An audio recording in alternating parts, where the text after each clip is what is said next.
Next topic हमारे पास आ रहा है लॉ ऑफ डिमांड।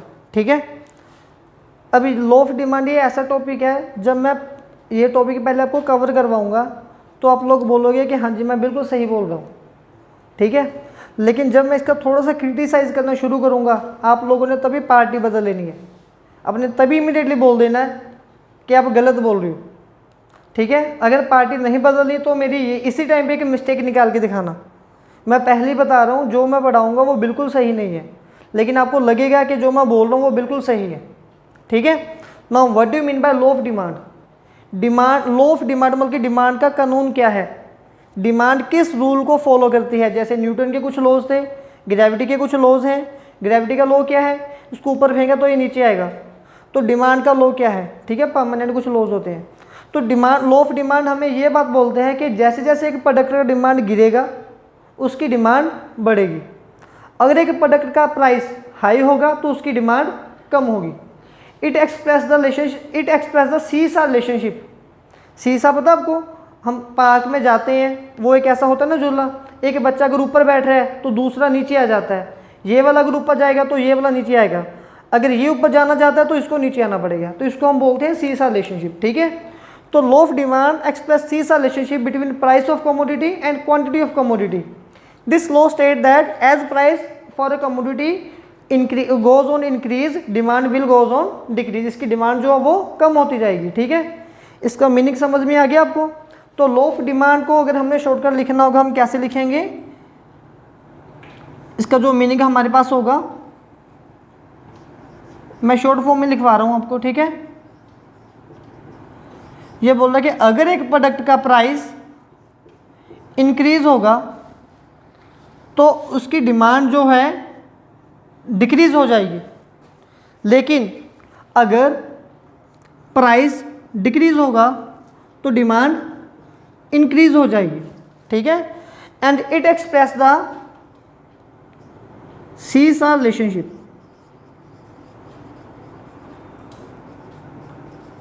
ठीक है, किस किस में, बिटवीन प्राइस एंड क्वांटिटी। ठीक है, इसके साथ ही आपने इसका टेबल बनाना है, टेबल वही जो हमने फर्स्ट डे बनाया था। ठीक है,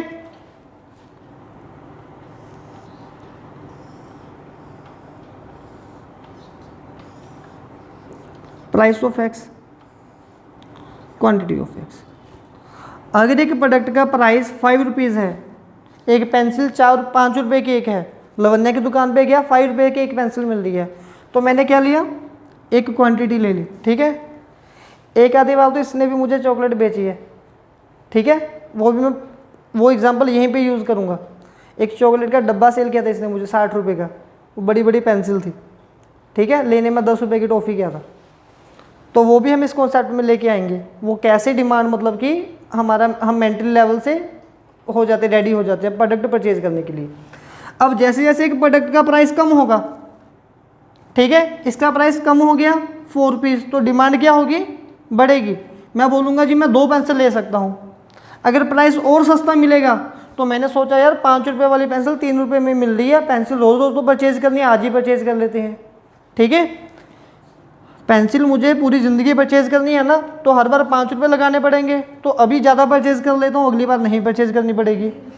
ठीक है, तो फिर 2 रुपये की सस्ती मिल गई, फिर मैंने और भी ज़्यादा परचेज़ कर ली, फिर 1 रुपये की मिली, फिर मैंने और भी ज़्यादा पेंसिल परचेज़ कर ली। अब इससे सस्ती तो मिलेगी नहीं। ठीक है, तो ये बन गया आपके पास सेट, डिमांड सेट, जो हमने स्टार्टिंग में बनाया था। फिर लॉ ऑफ डिमांड में हमने वही टेबल बनाना है जो आपने स्टार्टिंग में बनाया था। ठीक है, यहाँ पे हम क्या लिखेंगे, क्वांटिटी ऑफ एक्स, यहाँ पे हम क्या लिखेंगे, price of x. 1 rupees, 2 rupees, 3 rupees, 4 rupees, 5 rupees, 1 2 3 4 5। पहले फर्स्ट पॉइंट आ गया, 2 3 4 5। या तो ये ऐसे डिमांड बना लो इसकी। ठीक है, लेकिन जो मैंने सीसा रिलेशनशिप बोला था उसमें आप ये डायग्राम ऐसे भी बना सकते हो कि ये है या ये है। अगर एक प्रोडक्ट का प्राइस ऊपर गया P1 तो जो D1 है वो नीचे आ गया, लेकिन जब एक प्रोडक्ट का प्राइस नीचे आएगा तो उस प्रोडक्ट की जो डिमांड है वो ऊपर चला जाएगा। आप दोनों के साथ इसको एक्सप्रेस कर सकते हो, ठीक है। मैंने बोला कि अगर प्राइस किसी प्रोडक्ट का महंगा होगा, अगर किसी प्रोडक्ट का प्राइस महंगा होगा तो उसकी डिमांड कम हो जाएगी, अगर उस प्रोडक्ट का प्राइस कम होगा तो उसकी डिमांड इंक्रीज हो जाएगी। अगर प्राइस यहाँ से ऊपर चला गया तो डिमांड कम होगी, अगर प्राइस यहाँ से नीचे आया तो डिमांड इंक्रीज होगी, ठीक है। ये चीज़ क्लियर है आपको? अभी ये मेरी बातों में उलझ गई। मैंने स्टार्टिंग में बोला था कि मैं कुछ गलत बोल रहा हूँ, गलती पकड़े नहीं वो भी। चलो अभी भी एक सबसे बड़ा हिंट मैं दे रहा हूँ, अगर आप इकोनॉमिक्स के एक असली स्टूडेंट हो तो वो मिस्टेक आपको पता होनी चाहिए। अभी मैंने अगर मैं बोलूँ अजम्पशन बता दो इस लॉ की क्या है, what do mean by assumption?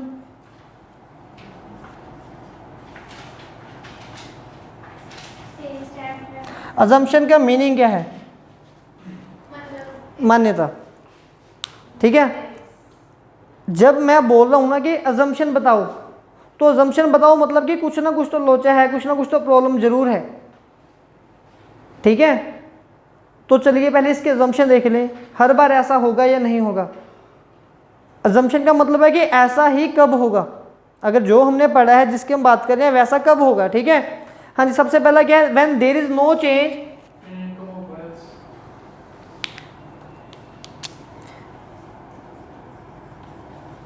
There is no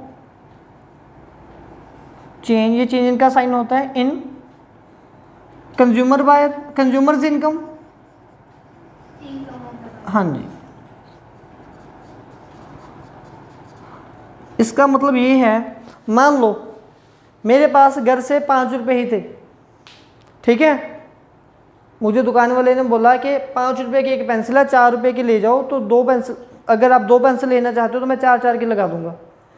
अब मेरे पास पैसे तो ख़त्म हो गए, ठीक है, तो क्या मैं पेंसिल और परचेज कर सकता हूँ? दूसरी बात, अगर दुकान पे खड़े खड़े मैं अमीर हो गया तो मैं ये छोटी मोटी टेंशन नहीं लूँगा इसकी, मैं बोलूँगा आप डब्बा बताओ कितने का, कोई बात नहीं हम महंगी लेंगे, हम लोग अब अमीर हो गए या अब हम लोग गरीब हो गए, मुझे एक भी नहीं जानी, मेरे पैसे वापस कर दो। तो आपकी इनकम कांस्टेंट रहनी चाहिए, ठीक है। दूसरा point, when there is no change in price of related good, no change in price of related good. अब रिलेटेड गुड का मतलब क्या होता है? मान लो मैं ये, हाँ जी, मैं ये मतलब कि मैं पेंसिल लेने गया था, अब पेंसिल तो सस्ती होगी लेकिन उसके साथ इरेजर भी सस्ती होगी, तो ये कोई गारंटी नहीं है कि दूसरी मैं पेंसिल ही लूँगा, क्या पता दूसरी बार मैं इरेजर परचेज कर लूँ। समझ गए ये चीज़ मेरी, ठीक है। तो थर्ड पॉइंट बोलिए आगे। नो चेंज इन फैशन, और फैशन में कोई भी चेंज नहीं आना चाहिए। दुकान वाले सेल क्यों लगाते हैं? या तो वो सामान बिका नहीं होता या वो सामान ओल्ड ट्रेंड का हो चुका होता है ना। तो अगर फैशन पुराना हो जाएगा, सर्दियों में लेदर जैकेट कितनी ज़्यादा चलती है और हम लोग 3-3 हज़ार 4-4 हज़ार में वो परचेज करते हैं। अगर कोई दुकानदार अभी आपको 2,000 में वो जैकेट देगा, आप देख भी नहीं सकते उसकी तरफ, इतनी गर्मी पड़ रही है और लेदर जैकेट, दिमाग खराब है हम बोलेंगे, ठीक है। चलिए फोर्थ पॉइंट क्या है?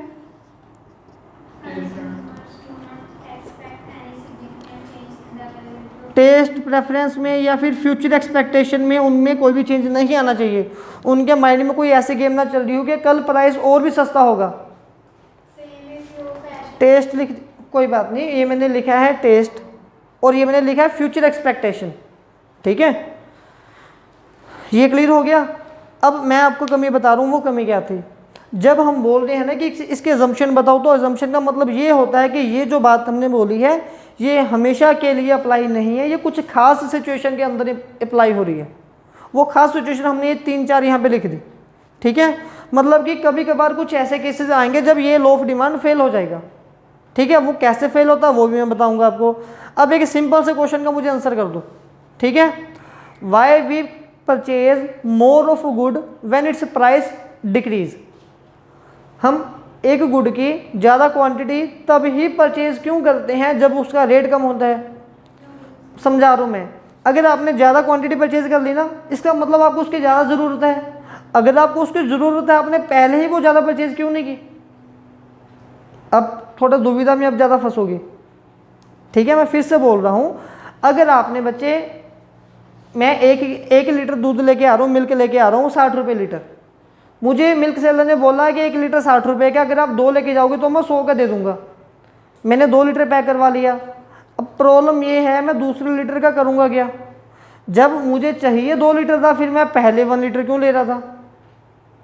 अगर मुझे 1 लीटर चाहिए, फिर मैंने वो एक्स्ट्रा क्यों परचेज किया?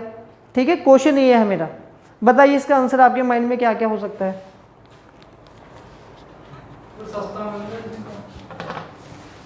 सस्ता मिल सकता है, हाँ जी। तो why we purchase more of good at lower price, ठीक है, जब इसका प्राइस कम होता है। सबसे पहला पॉइंट, जब आपने बोला गुड सस्ती मिल रही है, तो उसको थोड़ा मैं सही कर देता हूँ। गुड सस्ती नहीं मिल रही, आपकी परचेजिंग पावर इंक्रीज हो रही है। एग्जाम्पल मैं दे रहा हूँ, मेरा एक दिन में एक मार्कर मैं यूज़ करता हूँ और ये ख़राब हो जाता है, मान लो, ठीक है, जैसे मिल्क की एक एग्जाम्पल थी, तो एक मार्कर 20 रुपये का है, अब मुझे 2 मार्कर 30 रुपये के मिल रहे हैं। अगर मैं 2 मार्कर आज ही परचेज कर लूँगा तो कल वाले 10 रुपये मेरे पास एक्स्ट्रा आ गए, तो 10 रुपये के साथ मेरी परचेजिंग पावर इंक्रीज़ होगी। 10 रुपये का मैं कुछ और परचेज कर सकता हूँ। पहला पॉइंट क्लियर हो गया आपको? ठीक है, जो आप बोलना चाहते थे। तो फर्स्ट पॉइंट मेरे पास क्या है, मेरी परचेजिंग पावर जो है वो इंक्रीज हो जाती है इसके साथ। दूसरा पॉइंट, अगर दुकानदार ने मुझे, मैंने क्या एग्जांपल दी थी कि 60 रुपये का 1 लीटर मिल्क मैं रोज़ लेके जा रहा हूँ, उसने बोला कि अगर आप 2 लीटर लेके जाओगे तो मैं 100 का दे दूंगा, तो मतलब कि 1 लीटर 50 का हो गया। फिर वो मुझे 1 लीटर 50 का भी तो दे सकता है, लेकिन वो तो दे नहीं रहा।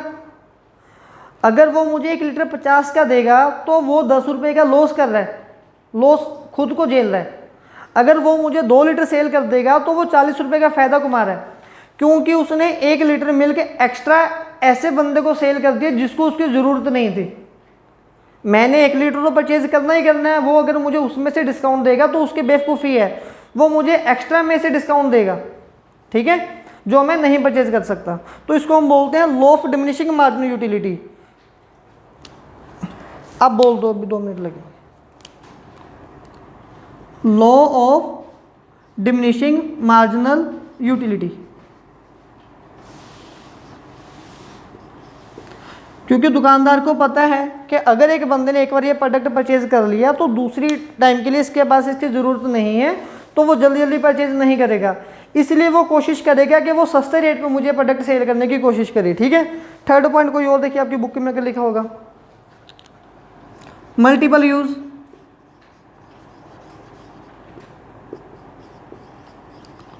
जब मैं मिल्क लेने जाता हूं तो मैं 60 रुपये का दूध ले रहा हूं, 30 रुपये का कर्ड दही ले रहा हूं मार्केट से। तो मैंने सोचा यार अगर दूध सस्ता मिल रहा है तो दूध दही गर्मी बना लेंगे, मार्केट से नहीं लेके जाएंगे, और अच्छा दही होगा, घर का बना होगा और ज़्यादा क्वांटिटी मिल जाएगी। तो मतलब कि जब एक प्रोडक्ट के हमें मल्टीपल यूज़ दिखने लग जाते हैं तो हम उसकी ज़्यादा क्वांटिटी परचेज करने के लिए रेडी हो जाते हैं, ठीक है। Fourth point,